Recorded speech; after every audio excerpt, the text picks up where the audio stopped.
존경하고 사랑하는 성도 여러분, 오늘은 복된 주일입니다. 그리고 사순절 다섯째 주 주일입니다. 오늘 예배에 참여한 여러분 모두에게 하나님의 은혜와 축복과 평강이 함께하기를 주님의 이름으로 축복합니다. 오늘 하나님이 우리에게 주시는 말씀은 신약성경 마태복음 26장 69절에서 75절까지의 말씀으로 베드로의 통곡이라는 제목으로 은혜를 나누고자 합니다. 오늘 본문의 내용은 이렇습니다. 예수님이 십자가에 달려서 돌아가시기 전날 있었던 일입니다. 예수님은 대제사장들과 종교 지도자들이 보낸 군사들에게 잡혀서 대제사장 안나스와 가야바 대제사장 집에서 신문과 재판을 받았습니다. 그때 이 대제사장 집에 있는 여종과 그 무리들 가운데 있는 사람들이 베드로에게 이렇게 질문하는 것입니다. 당신도 예수님을 알잖아요. 같이 다녔잖아. 같은 패잖아. 그랬대 베드로는 이렇게 대답했습니다. 그게 무슨 소리예요? 나는 예수라는 사람을 모릅니다. 하면서 부인했습니다. 성경에 보니까 세 번째는 예수님을 저주하면서 부인했다고 합니다. 그렇게 세 번째 부인하는 그때 갑자기 꼬끼우 하고 다구는 소리가 들렸습니다. 그러자 예수님께서 그 전에 너는 닭이 울기 전 나를 세 번 부인할 것이다. 이 말이 생각나서 베드로는 막 달려나갔습니다. 그러면서 통곡하며 울었다는 내용이 오늘의 본문의 내용입니다. 여러분, 베드로가 어떤 사람입니까? 베드로는 예수님의 12 제자 중에서도 수석 제자, 수제자입니다. 예수님의 사랑을 많이 받은 사람입니다. 그리고 한때는 주는 그리스도시요 살아계신 하나님의 아들이십니다. 이렇게 신앙 고백을 해서 예수님께 칭찬받고 예수님이 너의 그 고백 위에 내가 나의 교회를 세우겠다고 정말 칭찬받은 제자가 바로 베드로입니다. 이런 베드로가 예수님께서 돌아가시는 그 마지막 순간에 나는 예수님을 모른다고 부인하다니 정말 이게 있을 수 있는 일입니까? 베드로의 성경에서 이름은 세 개가 사용됩니다. 첫 번째는 시몬입니다. 시몬은 본명입니다. 영수, 철수하는 본명입니다. 두 번째는 예수님이 지어준 반석 같은 사람이다라는 뜻의 베드로. 이것은 아람어로는 게바라고도 합니다. 그리고 또 예수님께서 베드로를 부를 때 사용했던 바요나 시모나, 이것은 요한의 아들 시모나, 이런 얘기예요. 처음에 예수님께서 베드로라는 이름을 지어주실 내용이 요한복음 1장 42절에 나옵니다. 너는 장차 게바가 될 것이다. 장차 반석 같은 신앙의 소유자가 될 것이라고 이름을 지어주셨는데, 여러분, 예수님이 앞으로 베드로가 예수님을 부인할 것을 모르고 이렇게 이름을 지어주셨을까요? 아닙니다.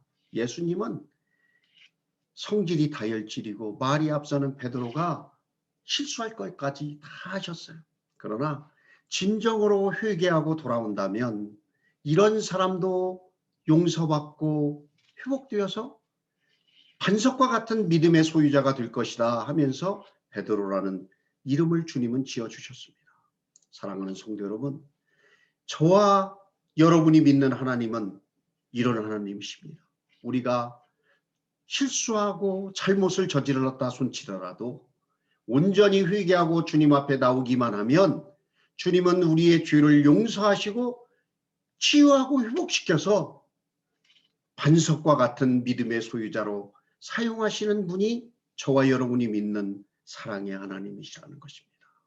사랑하는 성도 여러분, 성공은 회개에 있습니다. 회개는 자기의 삶을 완전히 변화시키고 돌이키는 것이 회개입니다. 우리가 성공하기 위해선 정말 그 비결이 진정한 회개요. 하나님 앞에 완전히 내려놓으면서 돌이키는 것이 성공의 어머니라는 사실을 알아야 되겠습니다. 사랑하는 성도 여러분, 이 일반적인 실수투성이 시몬이 언제 반석과 같은 베드로로 바뀝니까?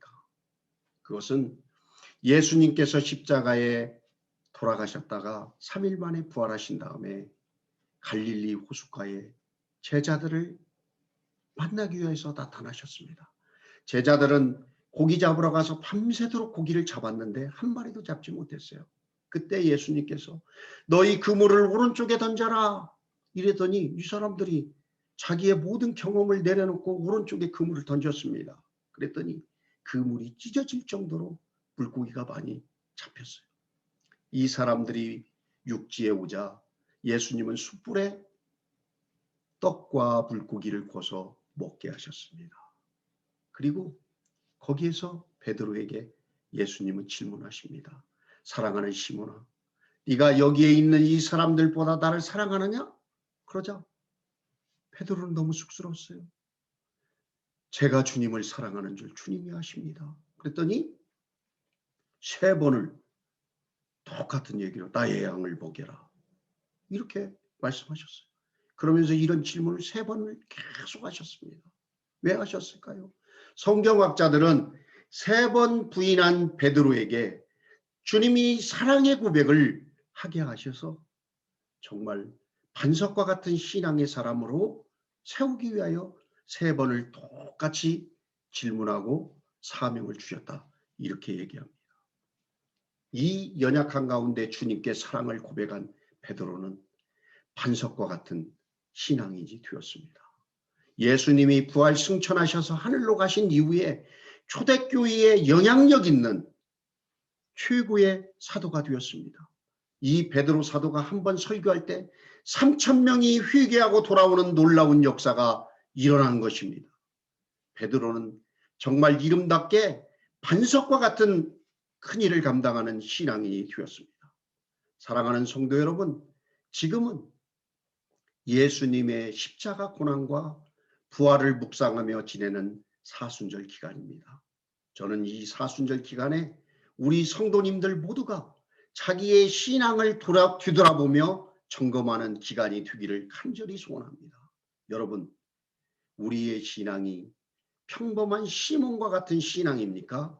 아니면 우리가 반석과 같은 베드로의 신앙, 거룩한 성도의 신앙을 갖고 신앙생활하고 계십니까? 여러분, 점검해 보니 아직도 나의 신앙생활이 부족하다고 생각되면 실망하고 좌절하지 맙시다. 온전히 회개하고 주님 앞에 돌이키십시다. 그러면 주님은 우리를 용서해 주십니다. 그리고 우리를 치유해 주십니다. 그리고 우리를 회복시켜서 반석과 같은 그러한 거룩한 신앙의 소유자로 만들어 주실 줄로 믿습니다. 사랑하는 성도 여러분, 부족한 저와 여러분을 위하여 우리 주님은 십자가에 달려 돌아가셨습니다. 그리고 부활의 소망을 주기 위하여 3일 만에 부활하셨습니다. 이 주님이 우리를 간절히 있기를 원하는 그 거룩한 자리에 있는 저와 여러분이 되기를 간절히 바랍니다. 하나님의 기쁨이 되는 저와 여러분이 되시기를 간절히 바랍니다. 기도하시겠습니다. 하나님 아버지, 이 사순절 기간에 우리의 신앙을 점검하게 하여 주옵소서. 부족하다면 온전히 회개하고 돌이키는 놀라운 역사가 있게 하여 주옵소서. 우리 주 예수님의 이름으로 감사하며 기도드리옵나이다. 아멘. 사랑하는 성도 여러분, 하나님이 주신 이 말씀으로 이번 한 주도 승리하며 살아가는 우리 모두가 되기를 간절히 바랍니다. 감사합니다.